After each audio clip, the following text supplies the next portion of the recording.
Sinpo TV kembali hadir bersama saya Sri Dewi Andayani dalam berita pilihan selama sepekan. Presiden Jokowi perintahkan Menkominfo Budi Ari untuk tuntaskan proyek BTS 4G. Pemerintah optimis targetkan kemiskinan 0% di 2024. PKB respon pertemuan Prabowo dan Erick Thohir di Istana Negara. Politikus PDIP Budiman Sujatmiko sambangi kediaman Prabowo Subianto. Berikut berita pilihan selengkapnya.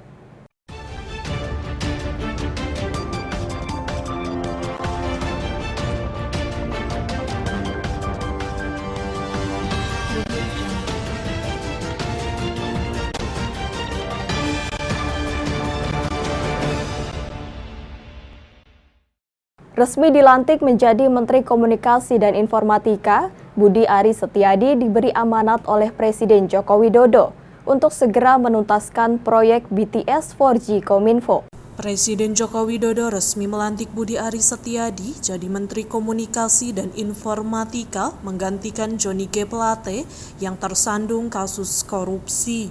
Jokowi pun berpesan kepada Menkominfo yang baru tersebut untuk menuntaskan proyek pembangunan menara BTS sesuai dengan rencana pemerintah. Jokowi mengatakan pembangunan BTS di seluruh daerah sangat penting untuk memberikan pelayanan akses komunikasi dan digitalisasi kepada masyarakat, terutama di daerah terdepan, tertinggal dan terluar atau 3T.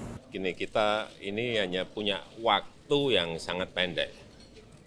1,5 tahun kurang, sehingga saya ingin yang pertama di Kominfo, penyelesaian BTS itu harus diutamakan. Penyelesaian hukum silahkan berjalan, kita hormati proses hukum, tetapi penyelesaian BTS-nya juga harus tetap berjalan, karena nanti menyangkut pelayanan kepada masyarakat, terutama di daerah-daerah terdepan dan tertinggal. Jangan sampai kita sudah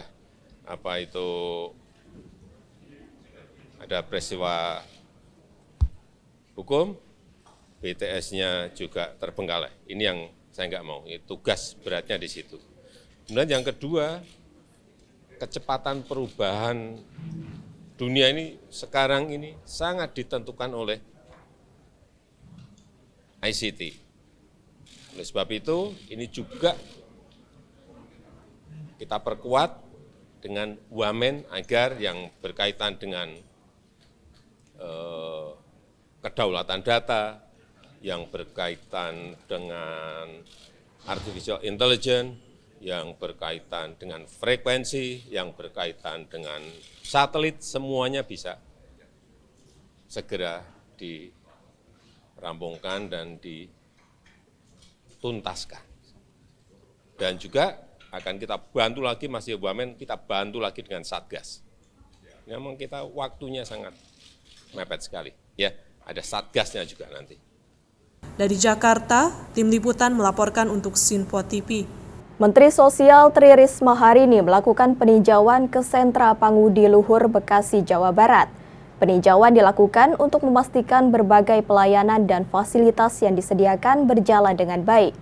Selain itu, pemerintah juga akan mengevaluasi konsep sentra milik Kementerian Sosial dalam menurunkan angka kemiskinan ekstrim nasional di tahun 2024 menjadi 0%. Menteri Sosial Tri Risma hari ini melakukan peninjauan ke Sentra Pangudi Luhur, Bekasi, Jawa Barat. Peninjauan dilakukan untuk memastikan berbagai pelayanan dan fasilitas yang disediakan di sentra tersebut berjalan dengan baik.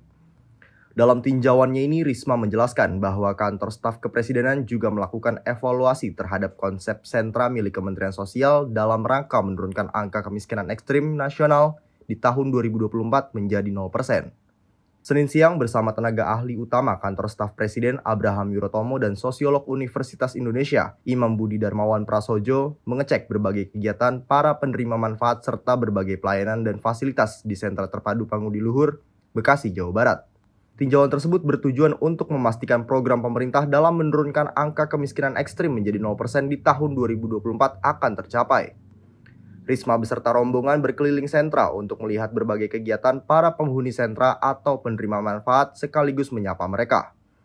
Risma memastikan akan terus melakukan penyempurnaan dan memaksimalkan berbagai program dan fasilitas untuk para penerima manfaat agar dapat segera keluar dari kemiskinan.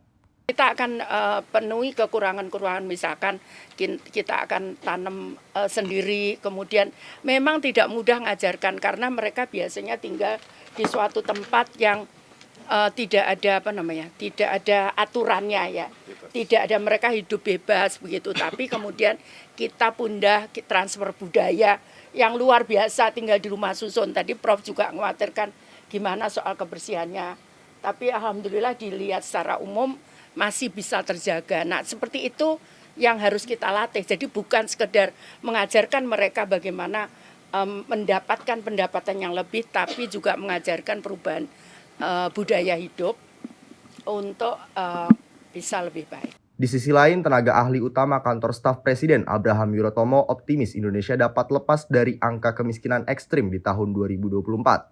Usai melakukan peninjauan, dirinya menjelaskan hampir seluruh pemerlu pelayanan kesejahteraan sosial atau PPKS yang juga mendapatkan pembinaan usaha mengalami peningkatan hingga 2 kali lipat dari sebelumnya. Sebagaimana target dari Bapak Presiden, targetnya adalah 0% di tahun 2024. Awalnya banyak yang pesimis, bahkan mungkin menertawai, apa bisa kemiskinan ekstrim itu hilang dari Indonesia. Kalau kita lihat sejarah dulu sedikit, di periode 1 Pak Jokowi, angka kemiskinan ekstrim itu awalnya 7% dan turun jadi 3% di akhir 2019. Nah, sekarang ketika Pak Presiden ingin targetnya 0%, masih banyak juga yang meragukan apakah Indonesia bisa atau tidak. Namun, per tahun kemarin, angka kemiskinan ekstrim itu 1,7%, jadi tinggal sedikit lagi. Nah, ini pada hari ini kan BPS akan merilis angka kemiskinan ekstrim yang terkini tahun 2023 berapa. Kita optimis angkanya akan semakin mengecil. Dari Kota Bekasi, Raka Sentanu, Andi Rezaldi melaporkan untuk Sinpo TV. Anggota Dewan Pakar Partai Golkar Ridwan Hisyam mendatangi DPP Partai Golkar untuk mengklarifikasi terkait pernyataan dirinya dan eksponen Partai Golkar soal dorongan musyawarah nasional luar biasa untuk menggantikan posisi Ketua Umum Partai Golkar Erlangga Hartarto.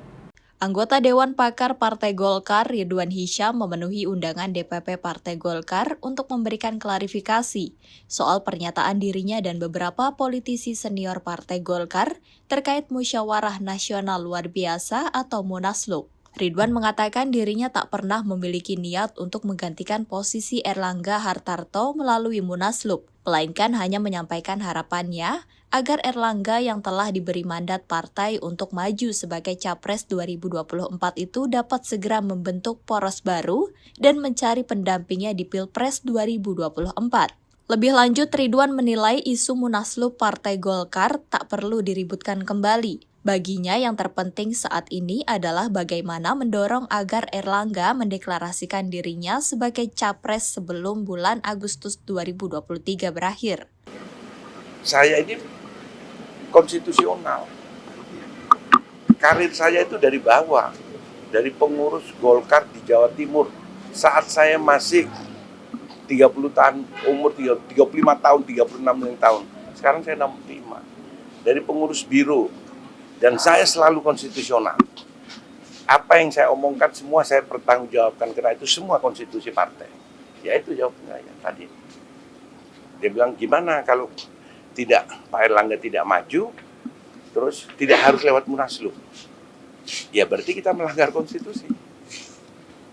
Bagaimana kalau Rapim diperluas, terus nanti diperluas? Ya silahkan saja. Saya bilang gitu. Tapi saya masih tetap yakin kalau Erlangga maju calon presiden, ya, saya bilang itu bahwa kita akan fight. Jadi saya tidak ada mau menurunkan Erlangga. Kalau itu dilaksanakan keputusannya sudah ada kan 1, 2, 3 itu keputusannya apa? Dewan Etik, Dewan Pakar. Ya jalankan jalan. Tidak perlu Munaslup kan. Itu saja. Saya bilang itu. Tapi kalau Erlangga tidak jalankan, ya harus proses konstitusi. Nah tadi itu lama berdiskusi tentang tidak Munaslup.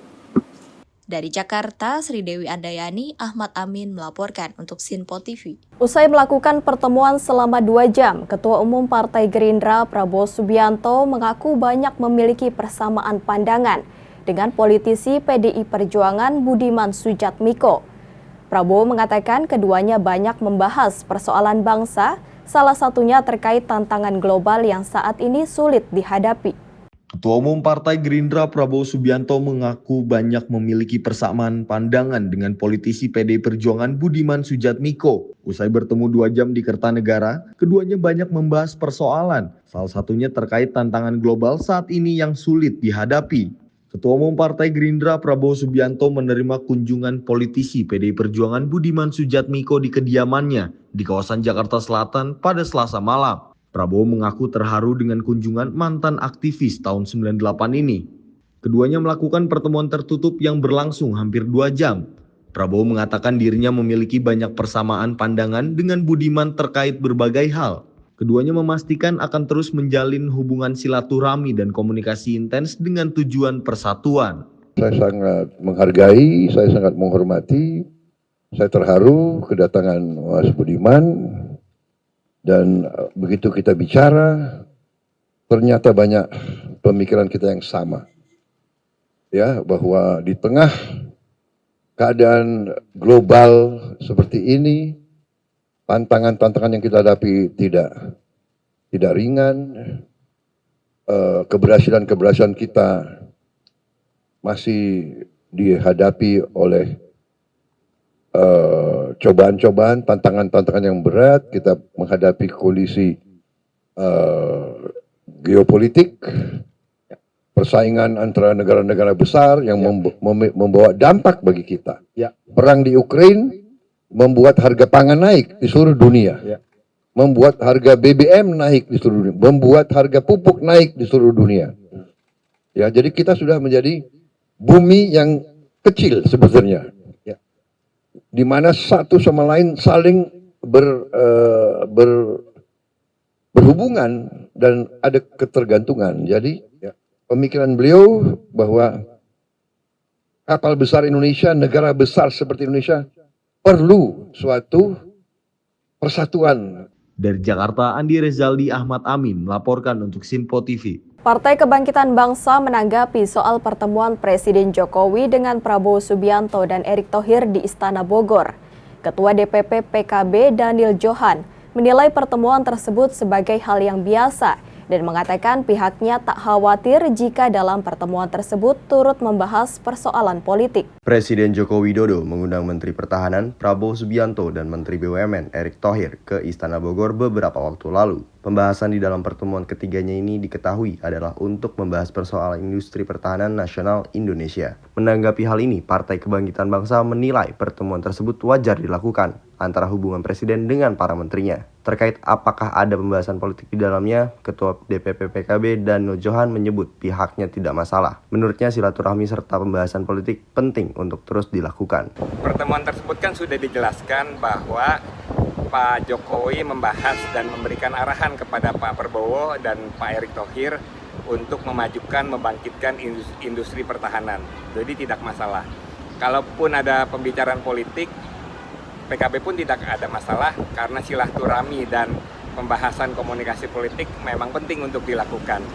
Tetapi tidak ada hubungannya dengan persoalan capres dan cawapres karena setiap pembahasan mengenai cawapres itu PKB akan selalu dilibatkan karena memang nanti Pak Prabowo dan Caimin lah yang akan ikut menentukan ya.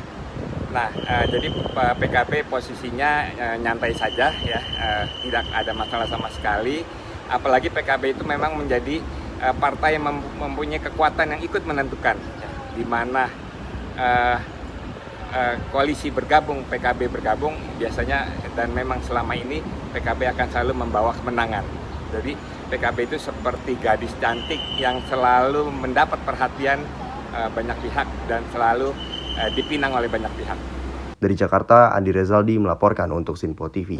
Elit rombongan Partai Gerindra yang dipimpin oleh Sekjen Partai Gerindra Ahmad Muzani menyambangi kantor DPP Partai Demokrat pada Kamis 20 Juli 2023. Pertemuan kedua partai itu disebut-sebut dalam rangka silaturahmi politik serta untuk menjalin komunikasi jelang pemilu 2024. Rombongan elit Partai Gerindra yang dipimpin oleh Sekjen Gerindra Ahmad Muzani menyambangi kantor DPP Partai Demokrat pada Kamis 20 Juli 2023. Sekjen Partai Demokrat Teguh Rifki Harsha mengatakan, pertemuan yang dilakukan oleh kedua partai politik tersebut adalah kegiatan silaturahmi politik serta untuk menjalin komunikasi menjelang pemilu 2024 yang akan datang.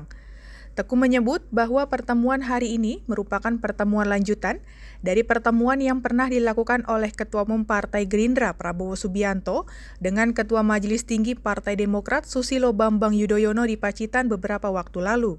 Pada hari ini, silaturahmi kebangsaan yang kami lakukan sebetulnya melanjutkan pertemuan-pertemuan yang sudah dilakukan baik oleh Ketua Umum AHY dan juga Pak SBY. Mungkin rekan masih ingat, pada Juni 2022 yang lalu, Mas AHY mengunjungi Pak Prabowo di Kertanegara, dan kemudian pada bulan Mei 2023, Pak Prabowo juga mengunjungi Pak SBY di Pacitan. Jadi silaturahmi kebangsaan ini memang dilakukan secara terus-menerus ya, dan bukan hal yang baru untuk Partai Demokrat dan Partai Gerindra. Di sisi lain, Sekjen Partai Gerindra Ahmad Muzani menyampaikan, pertemuan antara Gerindra dan Demokrat adalah untuk menyambung tali persaudaraan yang telah dibangun oleh Prabowo, SBY dan juga AHY agar tetap terjaga. Kedatangan kami DPP Partai Gerindra ke DPP Partai Demokrat adalah bagian dari silaturahmi politik, silaturahmi kebangsaan kami dengan Partai Demokrat. Ini adalah upaya kami untuk menyambung persaudaraan yang sudah dibangun dengan kehadiran Ketua Umum Partai Demokrat ketika ketemu dengan Ketua Umum kami, Pak Prabowo Subianto di Kertanegara. Ini juga bagian dari upaya untuk terus menyambung persaudaraan yang dibangun oleh Ketua Umum kami, Pak Prabowo, ketika bertemu dengan Ketua Majelis Tinggi, Bapak Susilo Bambang Yudhoyono di Pacitan. Dan karena itu kami hari ini bersilaturahmi untuk menyambung persaudaraan itu. Dari Jakarta, Jihan Nabila Galuh Anggara melaporkan untuk Sinpo TV. Partai Kebangkitan Bangsa menyambut baik silaturahmi politik yang dilakukan oleh sejumlah elit Partai Gerindra dan Partai Demokrat pada Kamis 20 Juli 2023. Ketua fraksi PKB Cucun Syamsurizal mengatakan partai politik yang ingin bergabung dengan Koalisi Kebangkitan Indonesia Raya akan membuat koalisi lebih baik.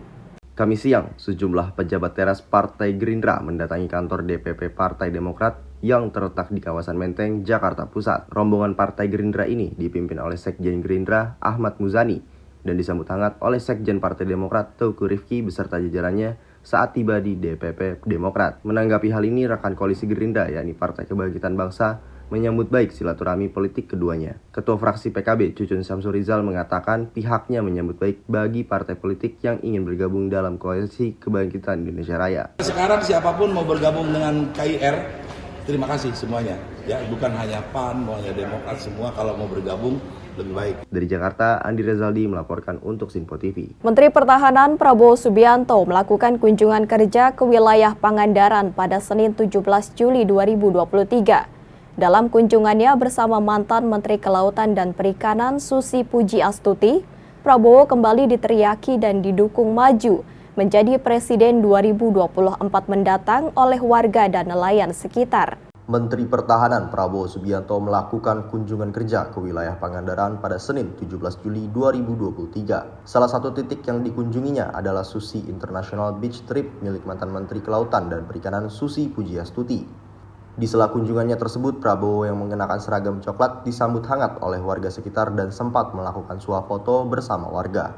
Salah satu warga yang hadir di dalam acara tersebut sempat meneriaki dukungannya kepada Prabowo untuk menjadi presiden mendatang dengan kata "Hidup Prabowo, hidup presiden".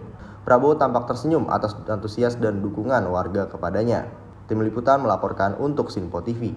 Demikian berita pilihan sepekan kali ini. Tetap saksikan berita terkini di Sinpo TV, Sinpo ID, dan media sosial Sinpo lainnya. Saya Sri Dewi Andayani dan kru yang bertugas pamit undur diri. Selamat berakhir pekan dan sampai jumpa.